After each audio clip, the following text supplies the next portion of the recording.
مفتی تبریز عالم صاحب قبلہ مصیبت میں شریفوں کی شرافت کم نہیں ہوتی یہ شیشہ ٹوٹ جائے پھر بھی قیمت کم نہیں ہوتی میرے ماں باپ نے بچپن سے یہ تعلیم دی مجھ کو بزرگوں کے قدم چھونے سے عزت کم نہیں ہوتی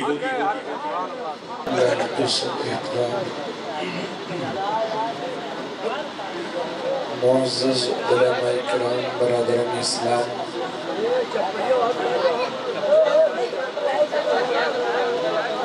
پردنشین ماؤں اور بہنوں السلام علیکم ورحمۃ اللہ وبرکاتہ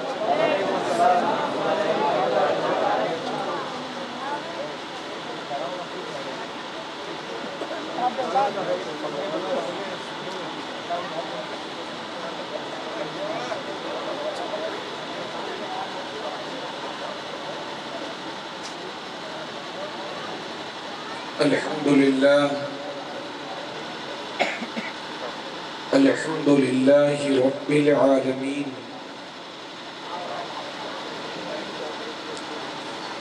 والصلاة والسلام على سید المرسلین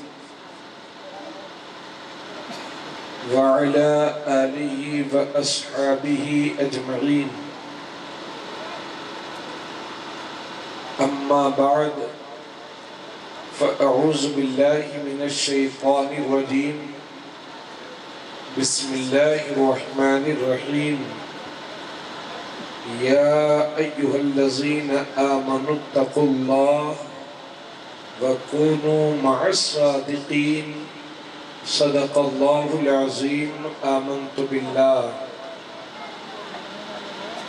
ان اللہ وملائکتہ یصلون علی النبی یا ایہا الذین آمنوا صلوا علیہ وسلموا تسلیما اللہم صلی علی سیدنا وحبیبنا وشفیعنا وکریمنا صلی اللہ علیہ وسلم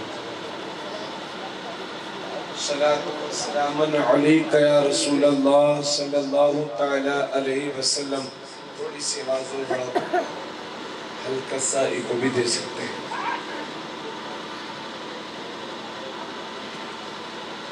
آج کا یہ عظیم الشان جلسہ پاک جسے نسبت حاصل ہے پیر پیران میر میران شاہ جیلان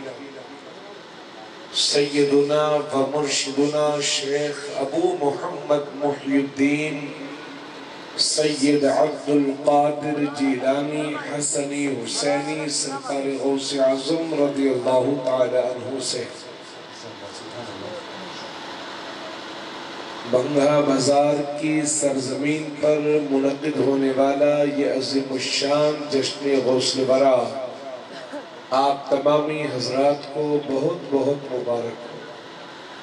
اللہ پاک جشن پاک کی برکتوں سے ذکر خیر کی برکتوں سے اس پوری بستی کو مالا مال فرمائے اور ہم سب کو سرکار غوث اعظم رضی اللہ تعالیٰ عنہ کی تعلیم پاک پر عمل کرنے کی توفیق عطا فرمائے حضرت مولانا محب گرامی مولانا محمد مطلوب رضا صاحب اور حضرت مولانا محمد زبیر صاحب اور ان کے تمام معاونین تمام دوست احباب اور جن جن حضرات نے اس جلسے کے لیے جتنی محنتیں کی ہیں دعا کرتا ہوں پروردگار عالم سب کی محنتوں کو قبول فرمائے اور بہترین اجر عطا فرمائے دارین کی سعادتوں سے مالا مال فرمائے آپ حضرات تھک گئے ہیں نا تقریر کے ٹائم سب تھک جاتے ہیں اللہ تعالیٰ آپ سب کو سلامت رکھے بیٹھو بھئی آپ بھی بیٹھو آپ کی ٹیم بہت مضبوط ہے بہت جوشی رہی ہے تیار کیا رکھا آپ نے